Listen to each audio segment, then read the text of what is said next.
We're back now, 8:52. Here's what happened. Savannah went into a restaurant to eat the other night. She started flirting with the chef, and she decided to book him to make meatballs here on the show. I'm sorry, Matt Abdoo, the chef de cuisine at Del Posto here in New York, makes the meanest meatball ever, and I wanted to share it with the world and you, Matt Lauer. Well, you guys are absolutely amazing. Thank you so much for having me. I'm so honored to be here today. This is magnificent. Before we even get to the meatballs, you're going to make the perfect Italian dinner, and you start with, you say antipasti.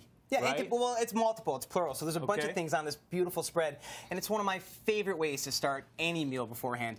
Any selection of meats or cheeses are fantastic. But what I really love and what makes it really sort of elegant is when you get a big block of Parmesan cheese, you can just take it and fleck it off on the platter. People can come by and make their own little wedge. I like the Parmesan that has a little crystal, the crunchy part in there. Yeah, the little crystal MSG sort of cheese proteins that are in there. It's really magnificent. Now, these aren't just any meatballs. This is your grandmother's recipe. My grandmother's meatballs, yes. My 92-year-old grandmother. Hi, Grandma, wherever you are. Really exciting stuff. If you want mine, we'll get right to it. Matt, if you don't mind, help me just pick the bread right out of the middle. Where am I putting it? Right on the thing here? We're going to put it right into this bowl of milk. In this bowl, we have 1 cup of milk.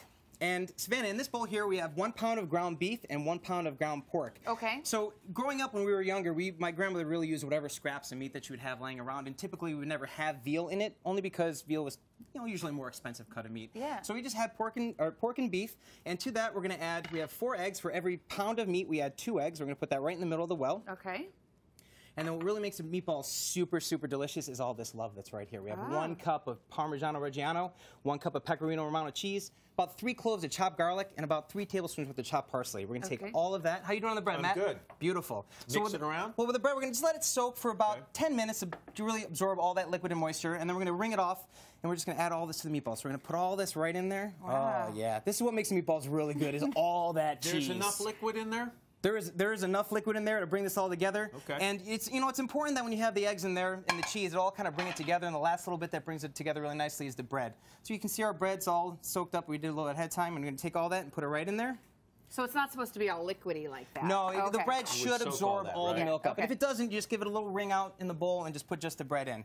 So this, we're going to add a pinch of salt because the cheese is salty enough, a little bit of black pepper. And we're just going to gently mix this all around until it all comes together. It's important that when we're mixing this, we're not overworking our meat, because an overworked meatball will be really dense and tough, and it's not really what we want to do. So how long do you do? I mean, how do you know when it's right? You go... Nana tells you. When it's slow and when Grandma says it's right. Okay. But basically, when it just starts to all come together, and what's important is that after the meatballs are made, you want to let them sit for about 10 minutes to let all those, the bread and the cheese soak up all that liquid, and it comes together nicely. Before you form them? Yeah, and then we'll just take them, we'll form little balls. You put them right on the plate. Sheet? Yep, and then we're going to take these and we're going to bake them at 350 degrees for around 20 minutes until they come into this. Well, that's the key. That's the trick, is that when they come out of the oven, they have all the molten ooey gooey cheese that comes out of them, and that's really all the love. But what makes the sauce so delicious, Grandma's Sunday sauce, is we take all these meatballs, all the cheese and everything else that comes out onto it, and we let them simmer in this pot for about 30 minutes after they're done cooking. You want all that cheese and all that juice and all that love on this plate to go right into that sauce, and that's what really makes it super, super special. Do you see why I fell in love with the meatballs? And then you have this wonderful, hearty, rich tomato sauce. You pull them out, put them on a plate, garnish with a little bit of grated Parmesan cheese, chopped parsley. Oh, you're good to go. And let this be a lesson to you. If you see Savannah in your restaurant, go up and say, I demand to be on the Today Show.